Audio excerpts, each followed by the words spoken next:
Olá, sejam bem-vindos. Este é o Curiosidades do Mundo. Muito sabemos sobre o mundo, mas pouco sabemos sobre curiosidades do mundo. Com certeza há coisas e lugares surpreendentes. E hoje vamos falar sobre o maior jogador de todos os tempos, o nosso rei Pelé. Curiosidades do mundo. Conheça um pouco mais da história de Edson Arantes do Nascimento, o rei Pelé. Já que faz muito mais sentido aqui no Brasil, não é mesmo? Chiquinha, nesse filme não tem Pelé. Claro que não. Mas teria sido melhor ir ver o Pelé. Mas você já viu esse filme, Chaves? Por isso mesmo, eu gostei muito. Ai, Chaves, eu vou ter que mudar de lugar, viu? Não dá pra ficar com uma pessoa reclamando o tempo todo.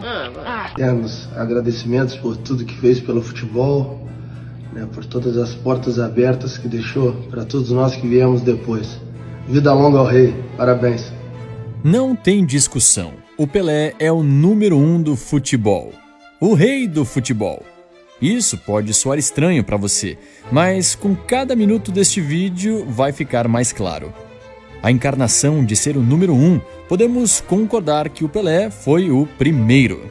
Ele foi o primeiro jogador a encantar todo mundo, em um tempo em que não havia internet, YouTube ou TV. O Pelé era a cara estampada na capa dos jornais. Ele atuou em filmes e até apareceu em Hollywood. O cara até cantava. Se eu pudesse mudar o mundo, veja o que eu faria. Pelé foi o primeiro jogador a transcender o esporte. Ele era conhecido em todo o mundo e usou sua fama para transformar os jogadores de futebol em celebridades. Ele é o modelo que moldou todos os jogadores modernos. E ainda nem começamos a falar de sua mágica dentro do campo.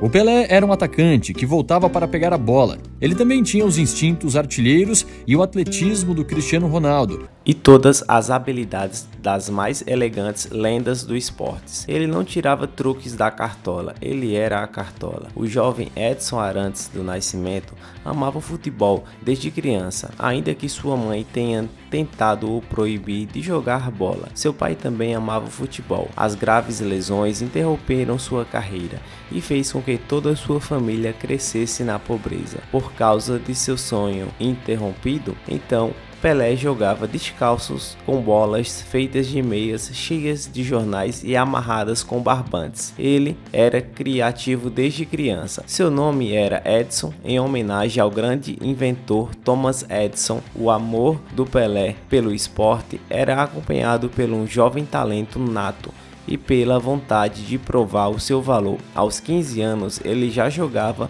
nos Santos e começou a jogar pela seleção brasileira antes mesmo de completar 17 anos.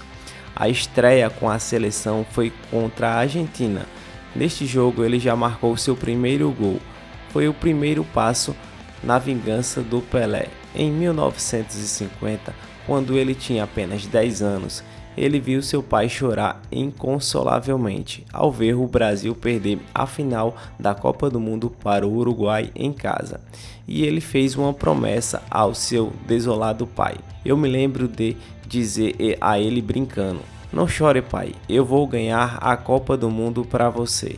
14 anos depois, na Suécia, ele se tornou o jogador mais jovem a disputar uma Copa do Mundo. Então se tornou o mais jovem a dar uma assistência, o mais jovem a marcar, o mais jovem a ter hat-trick e o mais jovem a marcar 2 vezes na final.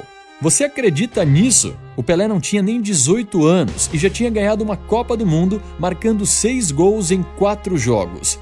No apito final, ele desabou no campo. Ele já tinha cumprido sua promessa e ele ainda tinha toda a sua carreira pela frente. Sobre sua carreira, você precisa entender uma coisa. Sim, Pelé jogou quase toda a sua carreira no Santos e nunca jogou na Europa. E não foi por falta de interesse dos gigantes europeus. Na verdade, um plano foi feito para impedir que ele jogasse na Europa, quando ele foi declarado Patrimônio Nacional. Após o sucesso em 1958, os olhos do mundo do futebol estavam voltados para Pelé. Real Madrid, Juventus, Inter e Manchester United estavam lutando para contratá-lo. Para impedir a transferência, o presidente brasileiro da época o declarou patrimônio nacional. Seria um crime contratá-lo. O fato de que ele nunca jogou oficialmente na Europa é uma fonte de críticas de analistas de futebol modernos. Já ouvimos antes, ele jogou numa liga de fazendeiros. Essa frase não é só falsa, é um insulto também. Podemos discutir por horas sobre o nível do futebol sul-americano ou sobre a importância de jogadores sul-americanos para times europeus, mas a realidade é que o futebol era completamente diferente na época. Transferências internacionais não eram a regra. Mesmo assim, quando um jogador sul-americano era convencido a se transferir para o exterior, normalmente ele era nacionalizado e não contava como um estrangeiro. Isso fazia com que eles pudessem jogar na seleção, como foi o caso de lendas como Di Stefano e Puskás na Espanha ou Sivori na Itália. Isso também fazia com que não houvesse um êxodo de talento, apenas os melhores dos melhores jogavam em cada continente. Imagine um cenário em que transferências intercontinentais não acontecessem. Neymar, Messi, Di Maria, Soares, todos jogaram a Libertadores. Seria incrível. Na época em que o Pelé jogava a Libertadores era assim. A Libertadores era tão competitiva quanto a Copa Europeia. E os Santos de Pelé mandavam no continente. Eles ganharam 6 brasileiros, 10 paulistas e 2 Libertadores. Como eles já tinham conquistado a América, eles foram e se provaram para o mundo. Pelé levou o Santos a conquistar 2 Copas continentais, contra o Milan de César Valdirene e o River de Trapotini, e contra o Benfica de Eusébio de Santana. A fama dos Santos e do Pelé cresceu tanto que eles estendiam suas viagens internacionais e saíam em tours futebolísticas, já que todo mundo queria ver o Pelé dos Santos jogar. O Santos com isso capitalizou a experiência. Em 1959, o clube jogou 99 jogos nas Américas do Sul e Central e então partiu para Bulgária, Bélgica, Países Baixos, Itália, Alemanha, Suíça e Espanha. Eles jogaram o mundo todo. Todos estavam em demanda, escreveu Pelé em sua autobiografia. Os dirigentes estavam muito interessados em faturar. Em 1962, o Círculo dos Santos tinha chegado até a Inglaterra. A casa do jogo bonito, e Pelé deu um show para lotar estádios pelo país. Eric Todd, então correspondente do The Guardian, resumiu perfeitamente a admiração causada por Pelé. Quando se considera a quantidade de extremos usada para descrever um atacante qualquer neste país, torna-se ainda mais óbvia a futilidade de procurar novos extremos para descrever Pelé. Uma vez, jogando contra Sheffield Wednesday, o meio-campo rival Tommy Craig passou os últimos 10 minutos perseguindo Pelé pelo campo. Ele não estava tentando pegar a bola, ele estava tentando pegar sua camisa. Eu falei para o árbitro me dar um sinal quando ele estivesse prestes a apitar o fim do primeiro tempo, para que eu pudesse ficar ao lado do cara. Craig disse ao Daily Record: "Quando o jogo acabou, eu agarrei o Pelé pela cintura até ele tirar a camisa." Outros jogadores ficavam desesperados para conseguir um souvenir do Pelé, numa época em que trocar camisas não era comum. Pelé se estabeleceu como uma estrela internacional, um herói que transcendeu o esporte, um homem que as pessoas pagavam para ver. A turnê mundial do Santos do Pelé inclui uma história como nenhuma outra, o dia em que eles pararam uma guerra. A Nigéria estava no meio de uma violenta guerra civil, quando Pelé desembarcou para jogar um amistoso contra a seleção local. Ambas facções concordaram em um cessar-fogo para que o jogo pudesse ocorrer e os nigerianos pudessem celebrar o rei do futebol. A Sua Majestade recebeu seu título ao conquistar o mundo com o Brasil, não uma ou duas, mas 3. Ele ganhou a Copa do Mundo em 1958 como um adolescente e fez parte do elenco de 1962, apesar de estar lesionado durante a maior parte da competição. 1970 no México seria sua última chance e seria uma despedida apropriada para Pelé, pois a seleção brasileira jogaria o melhor futebol já visto.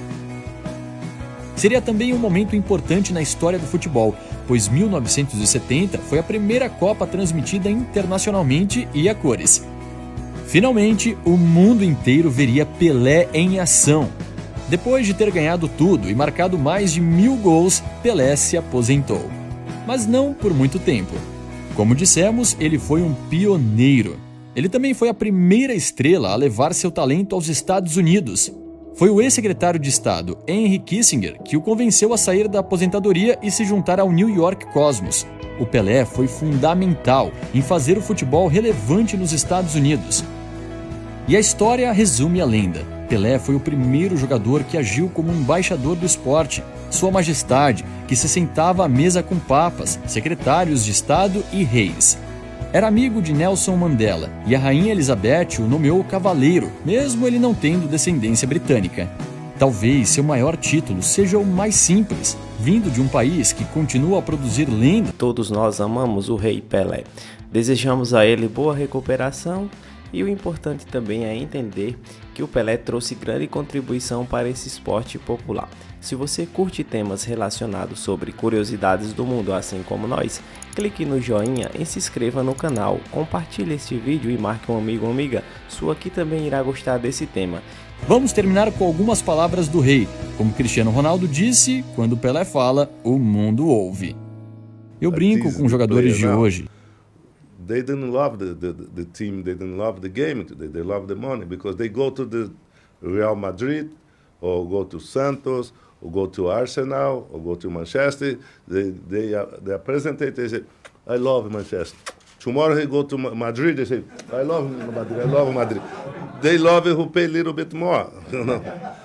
That is danger for the football. Você concorda com o que o rei falou ao final deste vídeo?